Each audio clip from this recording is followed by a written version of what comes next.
कहते हैं कि देखिए औकाफ में 8 लाख एकड़ है। अरे भैया, आपके हिंदू टेम्पल्स में भी इतनी संपत्ति है, वहां आप क्या कर रहे हो? वहां आप क्या कर रहे हो? बाकी स्टेट्स में देखो ना।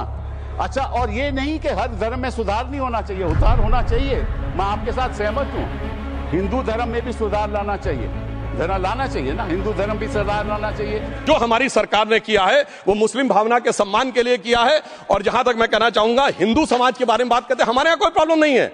हमारे यहां कोई ऐसा नहीं कि हज पे कोई गैर मुस्लिम नहीं जा सकता। हमारे देखिए कुंभ में 50 लाख विदेशी आए थे और किसी से नहीं कहा या कन्वर्ट हो जाओ।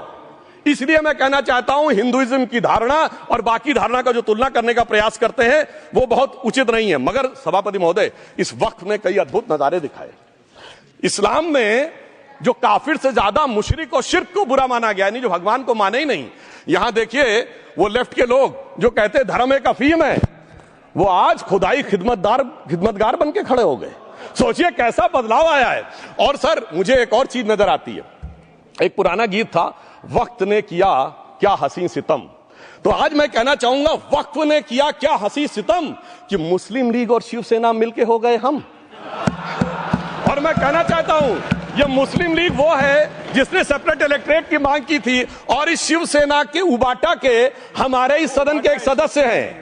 और सर, हमारे साथ मुरली जी बैठे हैं। मुरली देवड़ा जी ने मुझे याद दिलाया, उन्होंने मिलिंद देवड़ा जी ने याद दिलाया, उन्होंने कहा एक जमाने में उन्होंने कहा था मुस्लिमों की नागरिकता छीन लेनी चाहिए। इसीलिए मैं कह रहा हूं, वक्त ने किया क्या हसी सितम, ये दोनों मिलके हो गए हम। और सर, मैं इसके बाद एक टेक्निकल बात कहना चाहता हूं। जब इन्होंने टाइम ड्यूरेशन हटा दिया था और बैक में पीछे जा सकते थे, तो मैं पूछना चाहता हूं सर कि जब ब्रिटिश हुकूमत आई तो उसने तो मुगलों सारी हुकूमत ले ली थी, तो उनका मालिकाना हक कैसे हुआ?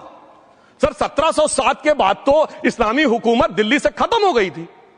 एक आखिरी मुगल बादशाह शाह आलम के लिए तो बोला जाता था सल्तनते शाह आलम दे लाल किले ते पालम, यानी आज का IGI एयरपोर्ट। तो साहब, उसके बाद ये गुजरात के सूरत से लेकर लखनऊ तक उनका मालिकाना हक निकलने कहां से लगा? अरे भाई, जब दिल्ली को कैप्चर किया था अंग्रेजों ने तो सारी जमीन अंग्रेजों की थी। तो जब मैं अपने कांग्रेस के मित्रों से पूछना चाहता हूं, ये जब गवर्नमेंट ऑफ इंडिया एक्ट में पावर डीड ट्रांसफर की थी तो पढ़े नहीं थे क्या? या खोखले कागज पर साइन कर लिए थे? या कागज सही था, आप खोखला करने की बात है? मैं पूछना चाहता हूं, जब 250 साल तक वो हुकूमत ही नहीं रही तो उस हुकूमत के फरमान की लेजिटिमेसी कैसे हो सकती है? ये मैं कानूनविदों के लिए भी एक फूड फॉर थॉट रखने की बात करता हूं। और दूसरी बात मैं कहना चाहता हूं, ये किन हुकूमतों की बात कर रहे हैं सभापति महोदय? अगर सूरत नगर निगम पे दावा है मुगल के जमाने का और तमिलनाडु के मंदिर पर अरकाट के नवाब का, सभापति महोदय, ये वो हुकूमतें थी जो जजिया लगाती थी। ये वो हुकूमतें थी जो जिम्मी का कॉन्सेप्ट रखती थी। ये वो हुकूमतें थी जो गाजी की बात करती थी। क्या भारत के संविधान में उन हुकूमतों के फरमान को सही मान्यता देना सही है?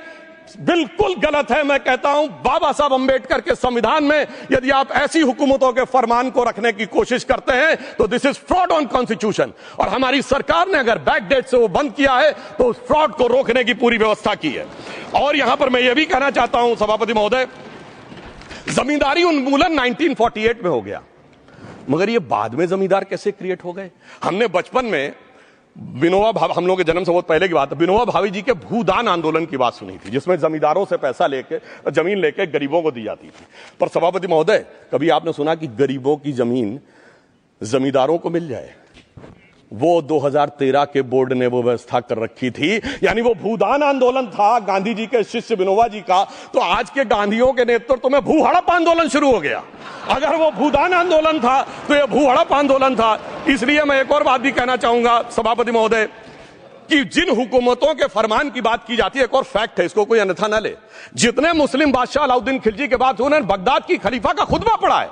That is a foreign rule, it's on record. कैसे उसको भारत सरकार मान्यता दे सकती है? इसलिए मैं कहना चाहता हूं, जरा सा गौर से देखेंगे तो हकीकत आपके सामने आ जाएगी। और क्या कभी किसी ने कल्पना की, किसी क्रिश्चियन ने तो नहीं कहा कि इंडिया गेट हमारा है, गेटवे ऑफ इंडिया हमारा है, और चर्च नहीं सही फिर भी चर्च गेट हमारा है? तो फिर यह केवल किसी एक के दिमाग में क्यों आती है? हमने जो इवैक्यू एक्ट के तहत दे दिया था पाकिस्तान के गए लोगों को, क्या हमारे जो सिख और हिंदू भाई आए थे उनकी जमीनें मिली? अरे महाराजा रणजीत सिंह की राजधानी लाहौर थी और काबुल तक था राज, तो क्या उन्होंने जमीनें नहीं दान दी होगी गुरुद्वारे और मंदिरों को? वो मिली। अरे वो तो छोड़िए, ननकाना साहब और करतारपुर साहब तक नहीं मिला था। इससे दिखाई पड़ता है कि कितनी एक तरफा हम लोगों ने कोई निगोशिएट ही नहीं किया और उसे करने की बात कही थी। इसलिए मैं कह सकता हूं सर कि अब हमारी सरकार ने जो संशोधन किए हैं, अब यह मजहबी हुकूमत के फरमान से नहीं, बाबा साहब अंबेडकर के संविधान से चलने वाला है।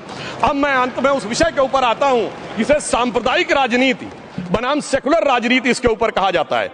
सभापति महोदय, मैं बताना चाहता हूं कि जब आजादी मिली उसके बाद क्या किसी ने डिमांड किया था कि हमें वक्फ बोर्ड चाहिए? नहीं किया था। फिर क्यों 54 में दिया गया? किसी मुस्लिम ने डिमांड किया क्या कि मदरसे चाहिए? फिर क्यों दिया गया? मुस्लिम समाज तो राष्ट्र की मुख्य धारा में आने को तैयार था, इसीलिए यूसुफ खान, दिलीप कुमार के नाम से आने में उन्हें कोई प्रॉब्लम नहीं थी। महजबीन बानो को मीना कुमारी के रूप में आने में प्रॉब्लम नहीं थी। मुमताज बेगम को मधुबाला बन के आने में प्रॉब्लम नहीं थी। हामिद अली को अजीत के रूप में आने प्रॉब्लम नहीं थी। मगर और मैं यह भी बताना चाहता हूं, मुस्लिम समाज में बहुत बड़ा तबका उस समय इस बात को सोच रहा था, और अभी कपिल सिब्बल साहब बोले, ये उस चीज के वकील नहीं, इन्हें पता होना चाहिए, पता होगा कि सुन्नी सेंट्रल वक्फ बोर्ड राम मंदिर में 1961 में मुद्दई बना है, 12 साल के बाद। क्योंकि के मोहम्मद ने लिखा है कि एक बहुत बड़ा तबका था जो ये मानता था कि हमें इस चक्कर में नहीं पड़ना चाहिए।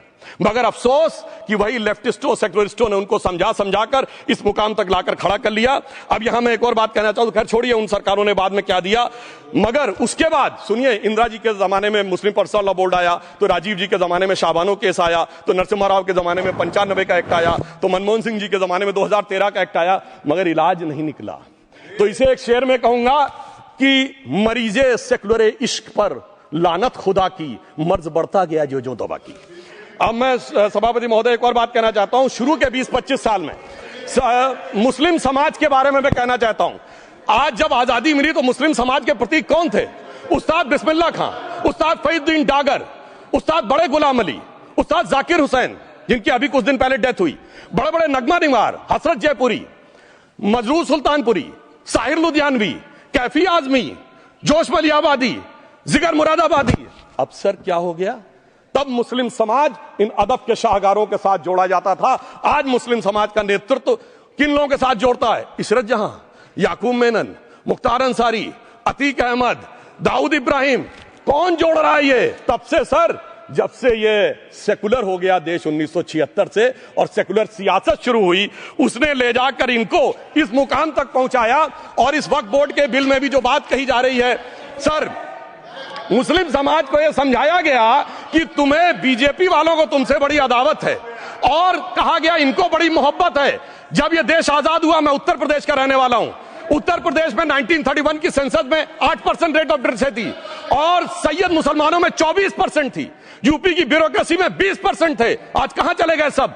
मैं एक लाइन में कहना चाहूंगा, ये अदावत और मोहब्बत की सियासत में ऐसे फंसे कि किसी को किसी की मोहब्बत ने मारा, किसी को किसी की अदावत ने मारा, मगर इस शराफत अली को सेकुलर सियासत ने मारा।